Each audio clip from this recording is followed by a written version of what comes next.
Oh yes, you're welcome back to today's broadcast. Let's go into thing that is happening right now in Nigeria. This fight between the Fulanis and the Nigerian states. I don't think it will be easy for them. And then I don't think if they are going to win this fight, because what this American mayor is exposing right now, in fact, it is very shocking. And I would like you to watch the video to the end. Don't skip any part of it so that you will understand the truth, the thing that is going on, the reason why this issue of terrorism, issue of banditry, and this issue of ransacking people's town, villages, and the rest of them cannot stop easily, because they have come to conquer and they have come to take over what their father tell them to do. So according to the headline, it says American exposes secret Fulani agenda. Sultan of Sokoto faces international pressure over Nigerian crisis. The fight of jihadists in Nigeria, why they are fighting to take over everywhere in Nigeria, and what their father tell them to do. Their father is Usman Dan Fodio. That is their father. The thing he told them to do, and then that is what they have been doing. And then now is the time for them to take over. That is why you see a lot of things is happening. This buying of people every day. No day you wake up, you will not see one news or the other concerning buying of people in the land. And then that has been going on. Now, it is not only in the middle belt, it is not only the north. They have now moved their apparatus, their equipment down to the southwest, and they are now trying to locate the east. It's because of the ESN and the Biafra Liberation Force that is still there. And then if you look what is happening in the east, the soldier every day they will be claiming, telling you that they are fighting ESN. They know what they are doing because of the force that is in the east. It is over. That is why for them to take over the east, it is very difficult for them. But other places in Nigeria, they have already taken over. Don't skip any part of the video. Try to watch it to the end so that you understand everything that is going on in Nigeria right now. I was about to watch, like, subscribe, and make sure you share it for everyone to see things going on in the country. Flooding into Nigeria to launch Muhammad's prophesied final global jihad. I'm Mike Arnold. I've made 16 trips to Nigeria, to the front lines of the Christian genocide. I built schools for displaced children there, and I wrote Epicenter, the best-selling book about what's happening. Here's what you must know and what nobody is telling you. When you hear it, you will not be able to look at the situation in Nigeria or global security the same way again. 14 centuries ago, Muhammad prophesied that a descendant of his bloodline, called the Mahdi, would rise at the end of days, ride west under a black banner, defeat the Christian armies in a bloody jihad, and bring the whole earth under one global caliphate. For that to happen, the doctrine says a purified Islamic platform must be ready, a launch pad. The Islamic world believes they have found it in Nigeria. In 1804, a direct blood descendant of Muhammad named Usman Dan Fodio launched a jihad in what is now northern Nigeria. He founded the Sokoto Caliphate explicitly as the launch pad for the coming of the Mahdi. He killed as many as 250,000 and displaced millions to establish the largest pre-colonial empire in Africa. Bigger population than Pharaoh's Egypt, using the exact same tactics we see today: massacre, beheading, destruction, rape, displacement, and slavery, all while shouting Allahu Akbar. Usman Dan Fodio wrote more than 100 books. In them he positioned himself as the Mujaddid, the renewer of his Islamic century, whose mission was to prepare the way for the coming of the Mahdi. He believed the Mahdi would appear in the caliphate he founded while his descendants sat on the throne. In other words, he saw himself as, effectively, the Islamic John the Baptist, making the way for their jihad messiah. At its peak, Dan Fodio's Sokoto Caliphate held as many as 2.5 million slaves. The British never conquered the caliphate. They cut a deal. Indirect rule, they called it, and let the caliphate stay in power as their enforcers. The Mahdi's launchpad survived. Muhammad's bloodline kept the throne. The British forcibly chained the vibrant, largely Christian, English-speaking South to this dark, feudal caliphate. Before they granted independence in 1960, the British federalized the vast oil reserves of the South, gave full control of the new federal government to the north, and cut a sweetheart deal to keep looting the nation's black gold. In 1967, a portion of the Southeast, known as Biafra, at the time the fastest growing economic region on earth, sought independence from the caliphate's genocidal grip. In response, the northern warlords enforced a total blockade, declaring starvation a legitimate tool of war. They even shot down Red Cross aid planes. With Britain's full backing, in 30 months they starved to death some 3 million Biafrans, mainly children. The survivors were subdued, their wealth confiscated, a generation buried in mass graves, the history erased. Welcome to Nigeria, a so-called secular democracy, where today's constitution was written by an Islamic dictator and mentions Sharia law and other Islamic terms 165 times. Christianity, 0. Sitting on that caliphate throne today is Sultan Sa'ad Abubakar III, the 20th hereditary heir of Dan Fodio, and the spiritual head of West Africa's 108 million Muslims. One bloodline, Muhammad to Dan Fodio to today's Sultan. 1400 years of prophecy, waiting. Today, Islamic fundamentalists around the world believe the moment has come. The Islamic State has declared Africa their divinely empowered land. The majority of global ISIS propaganda now comes out of Nigeria. Foreign fighters from the Middle East, North Africa, the Sahel, even Europe, are streaming in as religious pilgrims, not immigrants. They believe this is where Allah has called them to die for the fulfillment of Muhammad's prophecy. Sheikh Zakzaki is founder of the Islamic Movement of Nigeria, an Iran proxy with 3 million members across Nigeria. His organization has an armed wing, documented weapons caches, and a history of mass mobilization. In February 2026, speaking in Nigeria's capital of Abuja, he declared, quote, "We are not merely waiting for the reappearance of the Imam Mahdi so that we may follow him afterwards. We are his followers today. Here's our global leader, and the affairs of the Ummah," that's the global Muslim community, "are already under his guidance." He also said, "Readiness before the reappearance is one of the central missions of the followers of the Imam Mahdi." Leading Islamic nations are actively helping build the Mahdi's launchpad in Nigeria today. Turkey just signed a major deal with President Bola Tinubu to train Nigerian troops using a group whose stated mission is to, quote, "pave the way for the long-awaited Mahdi" by helping the Islamic world achieve military superpower status. Iran, whose entire regime exists to hasten the Mahdi, has helped build Zakzaki's massive Islamic movement in Nigeria. Saudi Arabia spent decades building the doctrinal pipeline that birthed Boko Haram, and Qatar is the banker. The movement's toll is staggering. Since the founding of the caliphate, the start of this jihad, as many as 6 million Nigerians dead, 10 million enslaved, 25 million displaced. Since 2009 alone, 125,000 Christians slaughtered, along with 60,000 peaceful Muslims who refused to join the jihad, according to Nigeria's human rights group, Intersociety. More than 20,000 churches destroyed.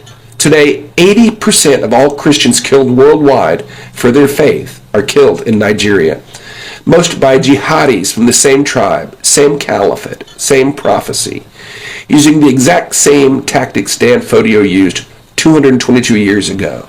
Allahu Akbar. This is the longest running and longest active genocide on earth, a hidden Holocaust. Today in Nigeria, college girls are burned to death for praising Jesus on WhatsApp, and nobody is punished. Farmers are sentenced to death for defending themselves against terrorists. The Chinese are looting vast amounts of blood minerals and funding the jihad groups to clear the land, bribing the military and political leaders to look the other way. A prisoner of conscience named Nnamdi Kanu is serving a life sentence in Sokoto prison for truth spoken in England, illegally abducted from another country, and convicted under a law no longer on the books. Youth are executed in the street by federal police. Influencers who speak the truth are taken, tortured, and disappear. Thousands of men, women, and children are abducted, held in what can only be called concentration camps, many tortured and killed, in sophisticated kidnapping schemes pioneered by Boko Haram. Nigeria's 50 million school children are today being forcibly indoctrinated by the government.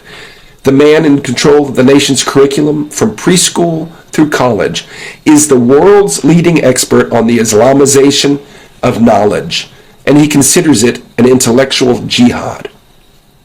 As many as 10 to 12 million peaceful and productive Nigerians have been forced from their ancestral lands, living and dying in the most horrible conditions imaginable, denied recognition and aid by the government. Without intervention, it is expected that as many as 50% will be radicalized in the next few years. That's 5 to 6 million more jihadis. At the same time, the government gives captured terrorists room, board, and free classes, then releases them back to the community, rehabilitated. Many are even given government jobs. Statistics show most are likely to go right back to killing. On May 16th, President Trump killed the world's number 2 ISIS commander in a strike on his compound in Nigeria. Nigeria's government had given this terrorist cover officially by declaring him dead 2 years ago. But strikes alone will not stop what the jihadis believe is the fulfillment of a 1,400-year-old prophecy. The caliphate has a 222-year head start. They are hijacking the nation's inevitable rise, on track to become the 3rd most populous nation on earth by 2050, a top 5 oil producer with $1 trillion in mineral reserves, making more movies than Hollywood and dominating the streaming charts. They see Nigeria today as the greatest platform in history for the Mahdi to finally come and conquer the world. President Trump, you must act now. You have rightly called radical Islamic jihad the greatest threat to our national security. Nigeria is the epicenter. You must know that working with the Nigerian government to end this genocide is like working with the Third Reich to end the Holocaust. You cannot stop this with sanctions. Jihadis are prepared to die for their cause. And China is more than happy to backfill any economic loss we impose on Tinubu's regime. Nigerian officials are today disarming and prosecuting defenders while arming the terrorists. They are rewarding captured terrorists while smothering millions of innocent displaced victims. They are violently suppressing truth speakers and spending millions to propagate lies in Washington. Top Tinubu administration officials have recently called the killers brothers and prodigal sons who deserve to be rehabilitated. The radicals have fully hijacked the school system with the philosophy of Boko Haram. As you have found in Iran, you cannot simply negotiate or partner with people who believe Allah has called them to fulfill a 1,400-year-old prophecy. And that is exactly what you are facing in Nigeria. But I believe you can flip Nigeria without a war. The people of Nigeria are incredible. They have unlimited potential. They rise to the top wherever they go in the world. Give them the chance to do that at home, and they will build an amazing nation, a real Wakanda, and America's greatest ally in Africa, a lighthouse of freedom in a dark part of the world. Just watch.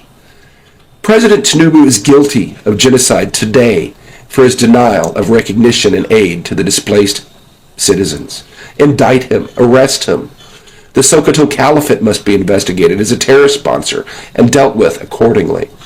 2 centuries of history and overwhelming evidence demand it. Keep striking the terrorists, and you must know, the Fulani militia are killing most of the Christians today, not ISIS. Hit them too. Take them all out. Conduct a full census of the displaced. Interview them. They are eyewitnesses to genocide, and help coordinate the international aid they desperately need. Finally, ensure a free and fair referendum for a new constitution written by and for the people. Allow them to determine their own boundaries and watch them rise. Islamic jihadists today are finally recognized as the greatest threat to global security. Today, the Sokoto Caliphate in Nigeria is the only throne in the world that meets the classical Sunni requirements for a legitimate caliphate. And it was built explicitly to be the platform for the prophesied Mahdi, the launch pad for the final jihad to conquer the world. This is the epicenter. If we do not fight this fight in Nigeria today, we will fight it here in our own backyard tomorrow. When I'm talking about Islamization agenda, you think you know better than me? You think most of us have been shouting and talking and trying to sensitize Nigerians about the Islamization agenda of these Fulani jihadists? You think you know better? And some of you in the West, from the Yoruba land, are so foolish that you think the people from the North, the jihadists, because they call Allah Akbar, you think you are the same. No. So I'm tired of the folly of Nigerians. Our foolishness knows no bound. Your foolishness knows no bound. That's when we should rise up and speak with one, as one, with one voice. You think it's between Christian Muslim, and you play politics and you play ethnic cards with it. You all are foolish. I'm telling you. You think you know better? Between today is Thursday, between Monday and today, over 300 people have been annihilated, have been unalived in Nigeria, and nobody has done anything reasonable about it. You think you know better? When I tell you of Islamization agenda, you think you know better than me, isn't it? You all are foolish. Fulanis went to Woro village in Kwara State, which most of the people actually are Muslims. But because they have been preaching, they were preaching to them to accept Sharia as a governing law against the Nigerian constitution. Sharia as a governing law against the Nigerian constitution. And the people rejected. And the people said no, they would rather stick to the Nigerian constitution and be governed by the Nigerian constitution instead of Sharia. And even though most of these people are even Muslims, they executed, they don't just unalive them. They tied their hands behind their back in Woro village, tied their hands behind their backs. What you do to criminals, they tied their hands behind their backs and executed them. Over 200 of them. Now, of course, the media say 170. If media tell you 170, I've always told you, divide that number by 2, they add what on top of it. So there are over 200 and something people that were executed because they refused Sharia law. And I told you the other time in my video when I was explaining the pattern of Islamization, when I was explaining the sequence, the stages of Islamization. Number 1 is that they're moving. They're either moving by migration or they're moving by invasion. Number 2, they occupy government positions. And when they begin to occupy government positions, they begin to vow for different stuff like that. Number 3, they begin to multiply. And when they multiply to a certain number, then number 4, they implement Sharia. And the moment you accept Sharia, then jihad will happen. And Nigeria presently 12 states are practicing Sharia. 12 states. And if you think those people carrying these atrocities are carrying those guns at the middle, you are wasting your time, because the people that are backing them up are the 2 people that are up high there. They are religious leaders, the oligarchs in the north, the politicians, most of them in the military that are backing them up. They will not come out, but they are supporting it. They want to turn Nigeria to a Turkey. They want to turn Nigeria to a Lebanon. They want to turn Nigeria to a Jordan. They want to turn Nigeria to an Egypt. And we keep shouting this thing every day. Well, over 200 people executed like that, and we are going about our businesses as normal people with no consequence whatsoever. You think you know better than me, isn't it? I keep talking of Islamization agenda, but you think I'm foolish, not knowing that you are the one that is foolish. For the Yoruba people, I warn you again, be careful. See, I've told you before, in that video I told you, I said the Igbo land will be the most difficult. But what they're going to use in the Igbo land is money, because they understand, see, the devil will always tell you with what you like most. They know the Igbo people like money. And you find that their allergies will begin to woo their people, they'll begin to marry their daughters with money, they'll begin to settle their sons with money, and because of that, Islam will enter. But it will take a long time. So what they do is, they start conquering from the north, and then when they spread to the west, because it will be easy to spread it to the west than to the southeast. And then from the west now, they will conquer. Now you see, their activity in Kwara is very, is very evident now. Their activity in Kwara is evident. Their activities in Kwara is effective. Guess where they are going next? No. You think it's Igbo land or it's South? No, they are entering your state. And they are already in the forest of Oyo. Presently, as I'm telling you, information reach me, they are already in the forest of Oyo. They'll spread to Ogun. And from there, you think you're in Lagos state and you cannot be touched. No. You think you're in Lagos state, you cannot be touched. I tell you, it's a matter of time. It's a matter of time. You see the speed as if they are moving. It is just a matter of time. It is just a matter of time. I want to tell you, look for how to defend yourself. These people are relentless. These jihadists are relentless. I call on President Tinubu, better do. You see, the re-election thing is just on your mind. The politicians they don't have your time. They don't care about you. Let 500 be killed today. They don't care. They don't go about their campaign. To them it's about party. And we have idiots, useless men in this government that will rather come and, instead of sympathize with the people or propose solution or aggressively attack these people, they will rather come out and banter Peter Obi or banter one party or the other. I'm telling you, if you don't stand and defend yourself and genuinely and vehemently resist Sharia in the West, your situation will be what is happening in the North. You You think you know better, isn't it? When we keep shouting, you are playing tribal cards. You think it's because we are against Tinubu, we keep talking. And every time we bring up facts, you turn into tribal cards. You think it's about tribalism. You think it's about because we are speaking against Tinubu, you are very foolish. You will still come under this street and attack me, but no problem. I want to call on the Nigerian military. As much as I know many of you are compromised, I want to call in the Nigerian government. Do not allow the Fulanis, a minority tribe that is causing mayhem, a minority tribe, an infinitesimal amount of people that can be silenced once. We can apply that to get dominance, to get ground. I told you of Islamization agenda, you think I'm playing, no problem. If Sharia is not abolished intentionally in Nigeria, I am telling you, 20 years from today, we are not ending this problem. If Sharia is not abolished in Nigeria, 20 years from today, this challenge is not ending. We have become a people that is totally a people of no relevance. We have become a mockery to the international communities. Look, I'm talking now, they took the light. For 60-something years, power supply cannot be constant in Nigeria, causing chaos, causing anarchy in Nigeria. The Islamists, these Fulanis. I've talked about that you should hold Sultan accountable for a lot of this, you did not hear me. I've spoken that you should hold Gumi accountable for most of this, you did not hear me. No problem, we're here.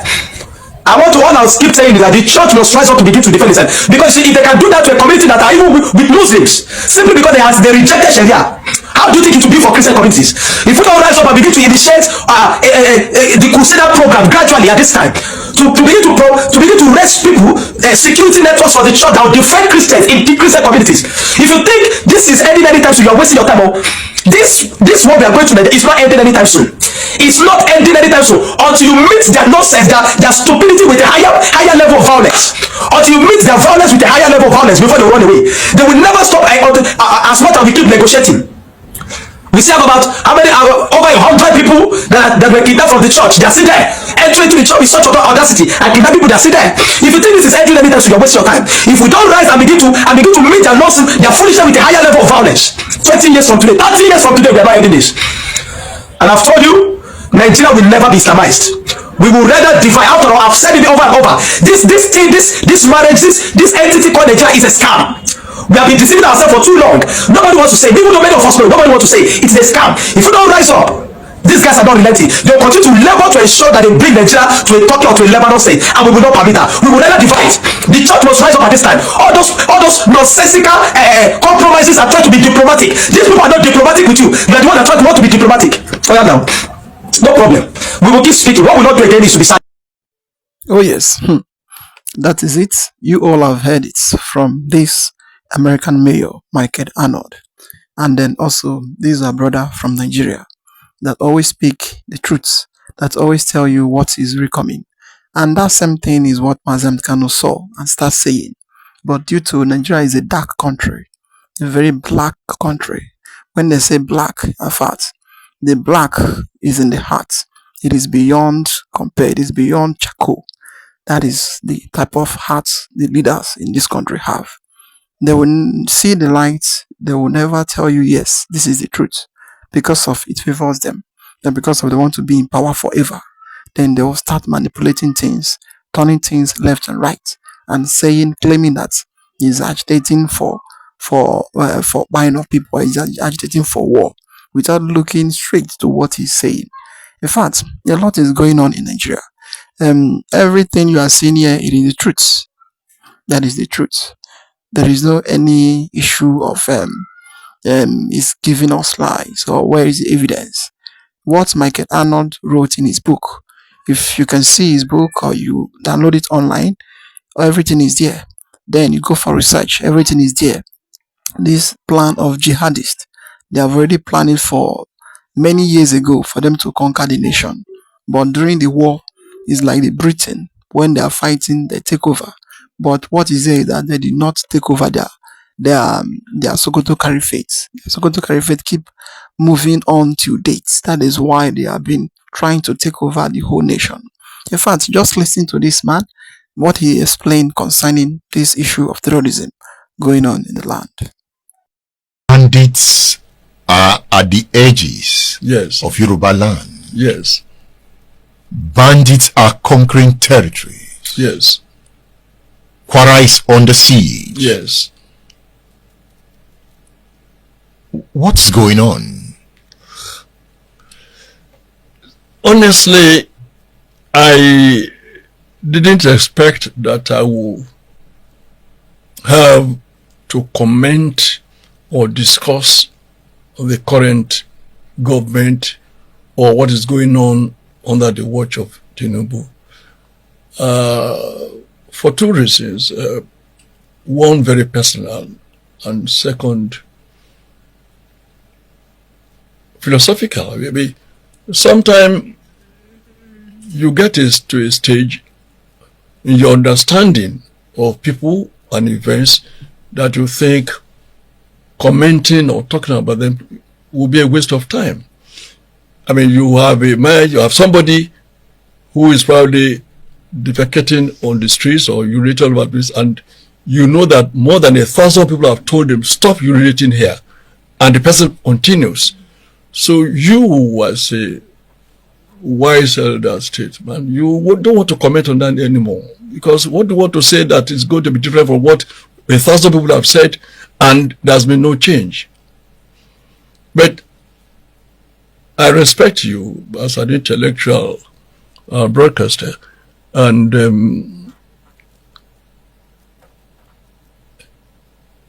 all the leaders of the APC, all the prominent leaders, said it publicly that they invited bandits into this country to drive away Jonathan. So the bandits we have, by their own admission, were created by the APC, were enhanced by APC, were influenced by APC, that's why they will say, some APC leaders or the agents will say, bandits are our brothers. When they repent, we reabsorb them. Not that. They told us that they brought bandits. They told us that when bandits needed women, they went to Chibok and gave them 360 girls. Did they say that? Go and research. There was no way 360 girls would be taken away from anywhere on earth without government involvement. It's not possible. The logistics. How do you take 360 people from a school, whether in the night or in broad daylight, without agents of government being involved? It's not possible. And we've had Abacha several times being quoted that when insurgency lasts more than a week, government has a hand in it. There's no way where are these insurgents, all these bandits? How could they transport 360 people?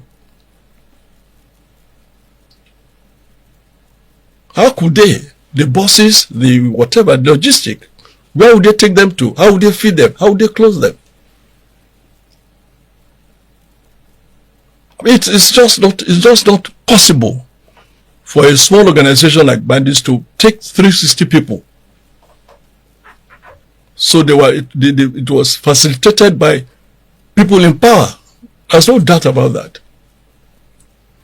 So now the APC is still the government in power. It's difficult. It's difficult for them to chase away their children. Is it intentional, or it has gone out of their hands? Out of control. If they brought it. Yes, it was. Rufai told us when he was still a leader of the APC that that they also paid them, said, please go back to where we brought you from. That even when they paid them, they still refused to go because they enjoyed the patronage they've had, and they continue to stay. And of course, anytime they kidnap or anytime government gives them money, they're empowered to bring in more people. And then Buhari went to Cairo and said all Fulani anywhere in Africa should come to Nigeria. And like I said in one of my commentaries, when he was inviting Fulani from all over the world or from all over Africa to come to Nigeria, he was inviting poor, wretched, criminal Fulanis. Oh yes.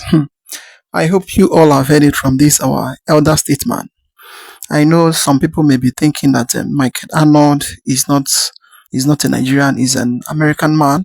He's trying to destroy the country. But this is not American man. This is Nigerian man that is in government, that has been in government, and that understand what is going on in Nigeria. So he's also said the same thing, This issue of terrorism, banditry, kidnapping, and the rest of them, the government, they are aware of it. And the Sultan of Sokoto, they are aware of it. So no matter what is happening in the country, nobody should come out and tell you that the government, they are not aware of it. They are aware of it from the beginning to the end. They are the people that are paid those people to come in. After coming into the country, then for them to go back, no way. And they have already seen Nigeria as their land, according to what their forefather told them, that they should conquer Nigeria by all means. And that has been their agenda. And this time, they have already seen it, like what they will achieve this time. That is why they are doing everything. So the issue of Buhari coming into power, when he came into power, their plan is for them to use this this issue of land cattle breeder, or these giving them ranches in every state. They want to use that medium to take over many places, but due to the wisdom of people, due to how people start crying, shouting, and they saying that they will never allow it, that is why he now withdraw back.